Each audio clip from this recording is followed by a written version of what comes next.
नवरात्रि पूजन कैसे करें? आराधना। नवरात्रि में कैसे करें पूजन? आइए जानें नवरात्रि में पूजन कैसे करना चाहिए और इसके क्या नियम हैं। आश्विन शुक्ल प्रतिपदा को ब्रह्मा मुहूर्त में स्नान करें। घर के ही किसी पवित्र स्थान पर स्वच्छ मिट्टी से वेदी बनाएं। वेदी में जौ और गेहूं दोनों को मिलाकर बोएं। वेदी पर या समीप के ही पवित्र स्थान पर पृथ्वी का पूजन कर वहां सोने, चांदी, तांबे या मिट्टी का कलश स्थापित करें। इसके बाद कलश में आम के हरे पत्ते, दूर्वा, पंचामृत डालकर उसके मुंह पर सूत्र बांधें। कलश स्थापना के बाद गणेश पूजन करें।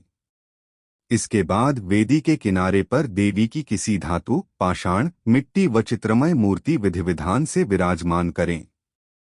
तत्पश्चात मूर्ति का आसन, पाद्य, अर्घ, आचमन, स्नान, वस्त्र, गंध, अक्षत, पुष्प, धूप, दीप, नैवेद्य, आचमन, पुष्पांजलि, नमस्कार, प्रार्थना आदि से पूजन करें। इसके पश्चात दुर्गा सप्तशती का पाठ, दुर्गा स्तुति करें। पाठ स्तुति करने के बाद दुर्गा जी की आरती करके प्रसाद वितरित करें। इसके बाद कन्या भोजन कराएं। फिर स्वयं फलाहार ग्रहण करें। प्रतिपदा के दिन घर में ही जवारे बोने का भी विधान है। नवमी के दिन इन्हीं जवारों को सिर पर रखकर किसी नदी या तालाब में विसर्जन करना चाहिए। अष्टमी तथा नवमी महातिथि मानी जाती हैं। नवरात्रि में क्या करें, क्या न करें?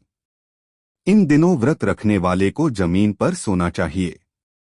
ब्रह्मचर्य का पालन करना चाहिए। व्रत करने वाले को फलाहार ही करना चाहिए।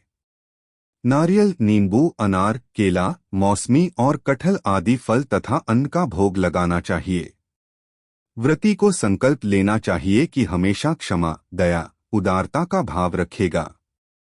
इन दिनों व्रती को क्रोध, मोह, लोभ आदि दुष्प्रवृत्तियों का त्याग करना चाहिए।